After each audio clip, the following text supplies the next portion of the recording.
Docks Marine opens 7 days a week from 8 to 5. Sales, rental, service, all in one place. It's at Docks Marine, 5803 Eichard Ridge Road. This is your look at local sports from across the Hickory Metro.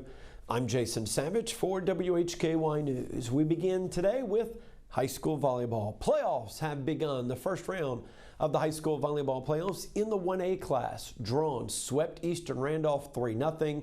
The Wildcats advance on to the second round. They will go to Union Academy tomorrow. In the 2A class, Maiden sweeping Moorhead 3-0. Blue Devils move on to the second round. They will be hosting West Davidson tomorrow, Thursday. Meanwhile, in the 2A class, Bandy's fell to North Wilkes 3-1. Trojan season ending at 19-9. Patton was swept by Pine Lake Prep 3-0. Panther season ending at 16-8. And Newton Conover fell to Southwestern Randolph 3-0. Red Devils season ending at 13-6. In the 3A class, Fred T. Ford with an upset win on the road over Franklin in 5 sets, 3-2. Tigers move on to the second round. They'll go to Oak Grove tomorrow. Hickory swept St. Stephen's 3-0 in a battle of local teams. Indian season ending at 11-12. The Red Tornadoes, meanwhile, will move on to the second round. They'll face Carson on the road tomorrow in China Grove. In the 4A class, South Caldwell was swept by Cox Mill 3-0. Spartan season ending at 12-9. And Alexander Central fell to Lake Norman 3-0. Cougars season comes to a close at 10-9. Catawba Valley Community College men's and women's basketball teams will be holding a special Meet the Redhawks basketball kickoff event a week from today, Wednesday, October 30th, from 6 to 8 p.m. at the Tarleton Complex.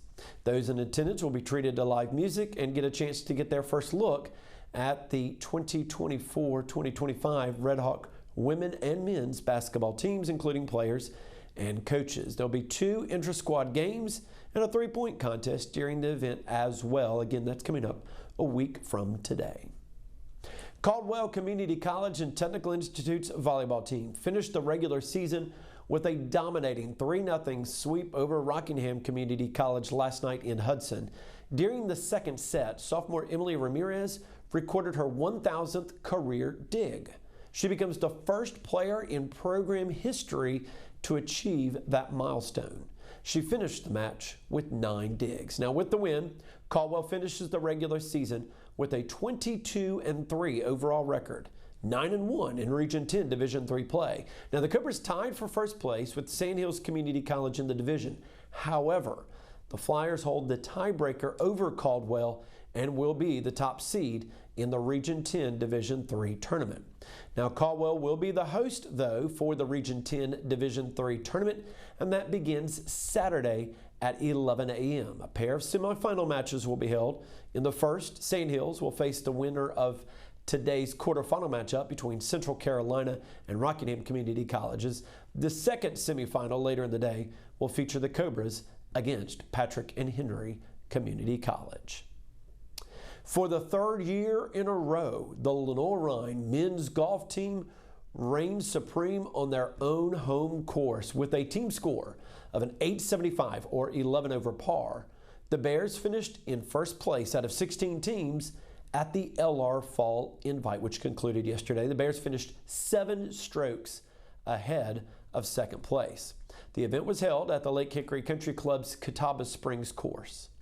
Holt Allison took home medalist honors, coming through with rounds of 69, 74, and then 70 to finish with a 213, 3 under par. He would win by 1 stroke. Now, this is the Newton Conover grad's second straight tournament victory. He was victorious at the J. Jennison Cup a month ago, hosted by Flagler University.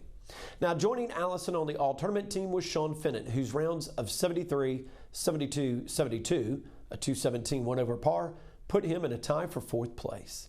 Now, this is the men's last tournament of the fall. The LR women's golf program has 1 tournament left, that being the Ralph Hayes Toyota D2 Elite Invitational. That'll be coming up next week in Toccoa, Georgia.